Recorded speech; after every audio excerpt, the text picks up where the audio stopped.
Hi, I'm Brjann Sigurgeirsson, CEO of Image and Form, indie developer from Gothenburg, Sweden, and we just released a game called SteamWorld Dig, which is a sensation on the Nintendo 3DS. When we first made SteamWorld Tower Defense, we really only had the intention of making a tower defense game.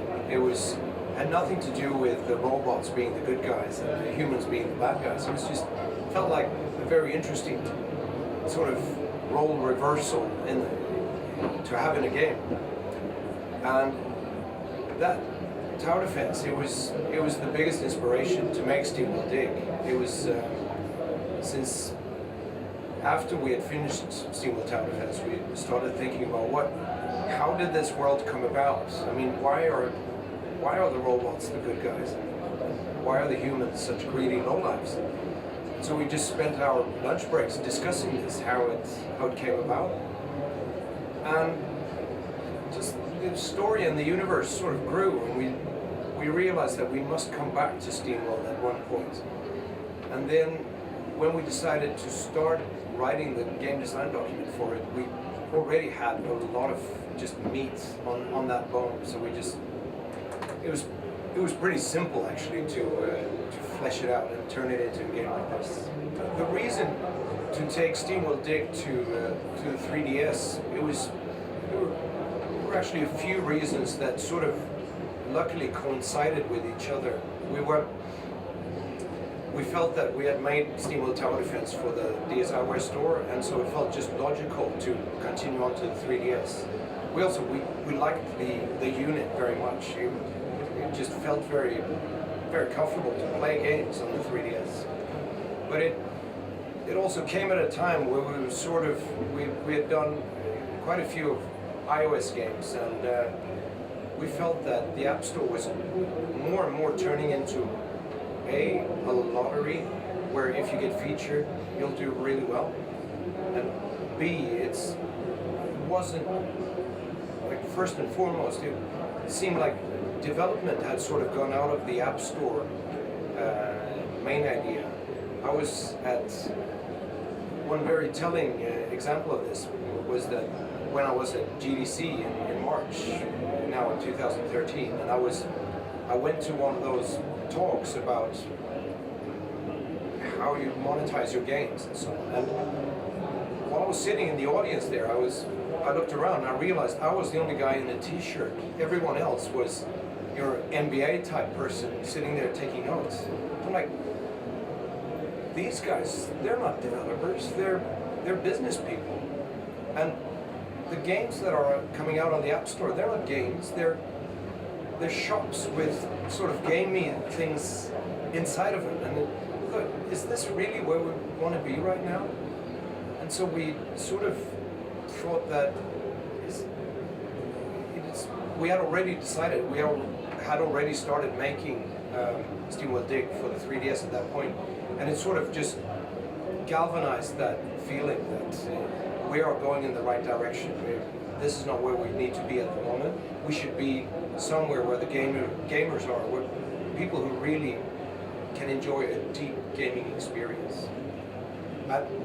Another example was I was in a meeting with other game company CEOs in Sweden, and it was one of those forums where you could sit and discuss what problems you had, etc. And it took 30 seconds into that meeting, and everybody was talking mobile, and the whole meeting continued to be just mobile. And I just realized, are we the only ones that are going in another direction? And so we just thought, God, it's going to be excellent. It's like the 3DS is just going to be there. Everything is ours for the taking if we go to the 3DS, because everyone is just running like sheep towards mobile, and we don't want to be there right now. If you count in all the lunch breaks that we had discussing the SteamWorld universe and so on, it becomes very long. But officially we started on it in October 2012, and we sent it we submitted to lot check at the end of June 2013.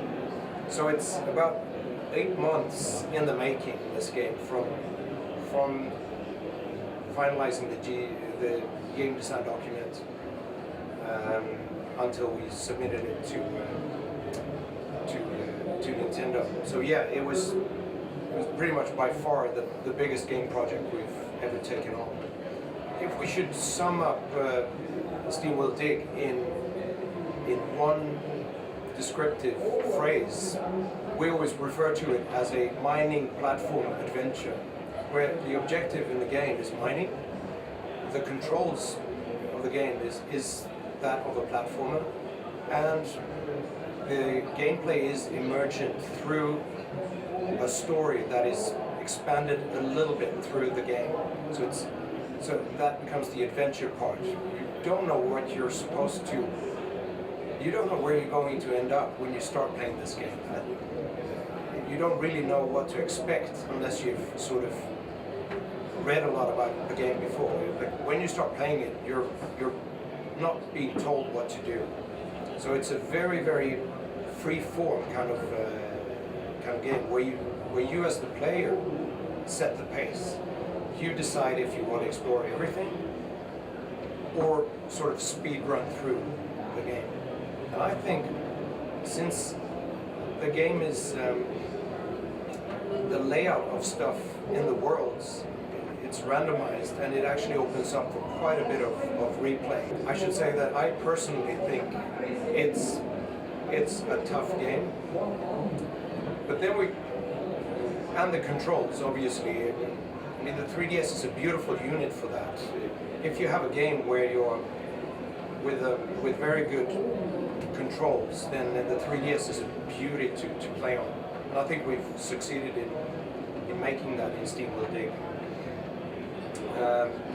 But we also get comments from real hardcore gamers that say, "Oh, it was so easy."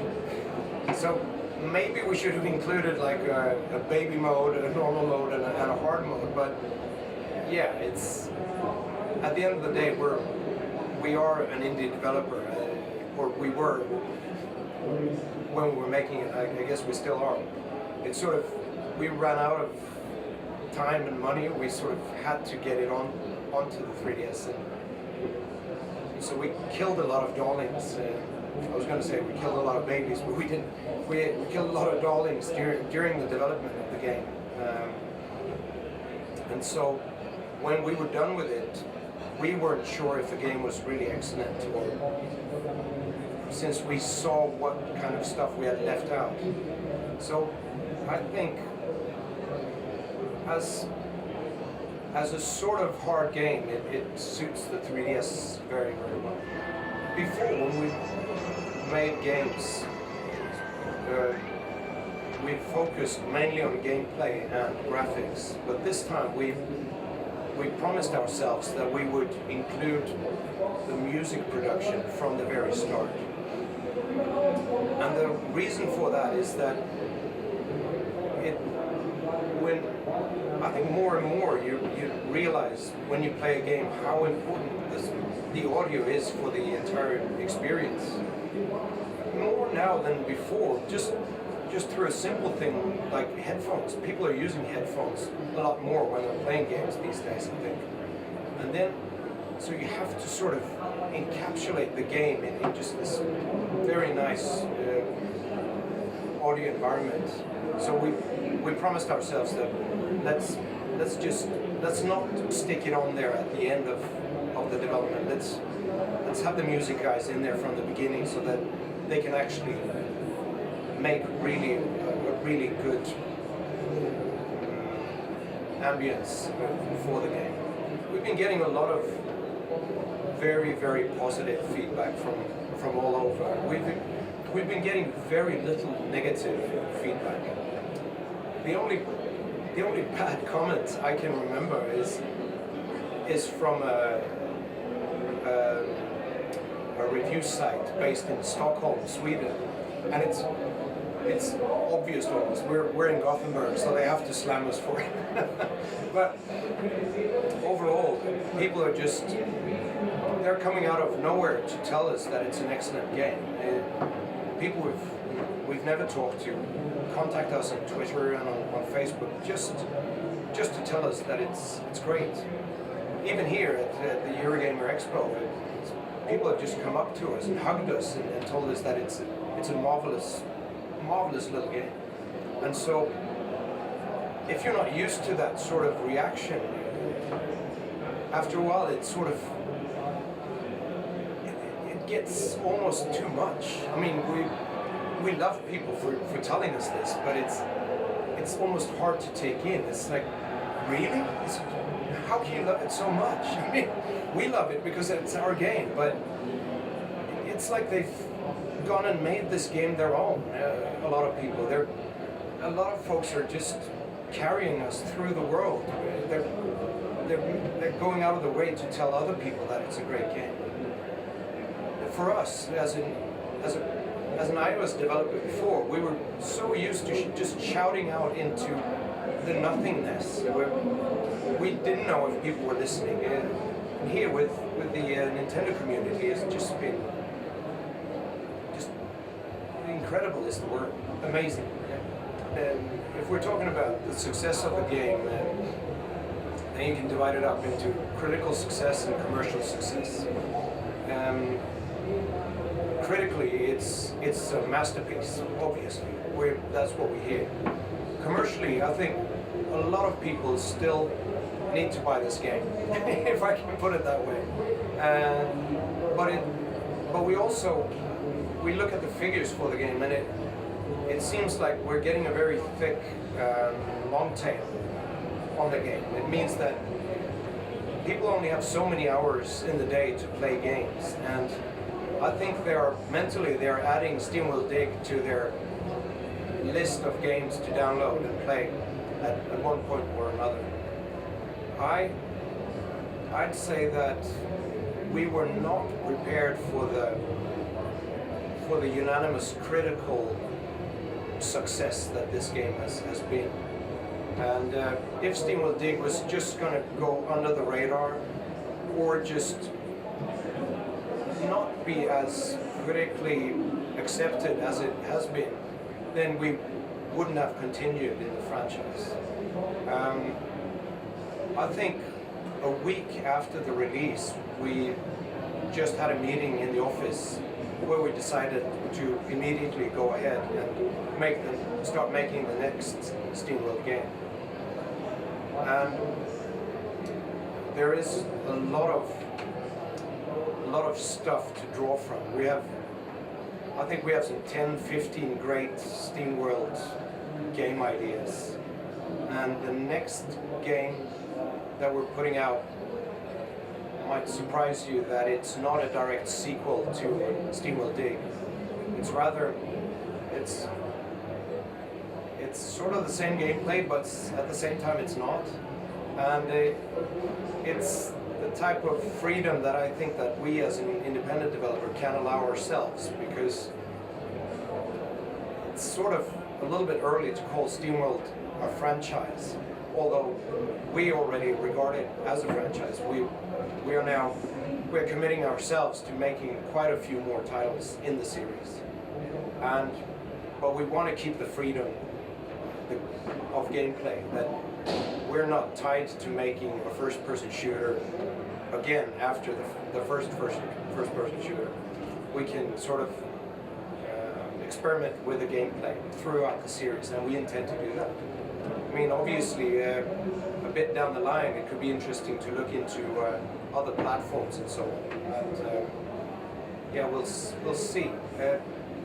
It's also economic reasons for porting it to other platforms. I mean, if we spent 8 months making SteamWorld Dig for the 3DS, quite possibly we could spend maybe 1 or 2 calendar months making a version for another platform. But it's still just very much in discussion. I think something positive needs to happen on the App Store for developers, small developers, to keep going there. If you as a small developer talk to other developers who are not making money on the App Store, then I think that the App Store has a problem. With the 3DS, I think that one of the reasons why we went to the 3DS is we felt that the ocean was quite blue. And also it was a good community to give sort of a deep gaming experience too. But what I think will happen now is I think Nintendo is going to be even better than they are today, and I think they've treated us like royalty. They're going to be even better at getting indie studios to make games for the 3DS. And I'm just dying to see what comes out. Here at Eurogamer Expo, we're sort of in the indie area, in the Nintendo booth, and we're seeing lots of promising titles from other indie developers. I can't wait to see them coming out on the Wii U and or the 3DS. It just oozes of quality. It's very interesting. From the indie perspective again, we see a lot of indie developers developing for the Wii U. We're sort of the odd man out doing it for the 3DS. I think that in itself is very promising, that indie studios dare to go to the Wii U store. I think it's also sort of in its infancy. It's a very powerful platform where you can do very many different interesting things. I think it would be very interesting to see what we can do on the Wii U. If I was to speak directly to prospective SteamWorld Dig owners, I'd say that it's from an indie developer that manages to beat Nintendo in every eShop where it comes out. That should sort of give you a signal that this is really, really a quality title. It's a small masterpiece, and you should pick it up. Please? No. So you should really give it a shot, and you should also take a look at indie games that are coming out, because there are some very, very interesting experiences from very many different game makers.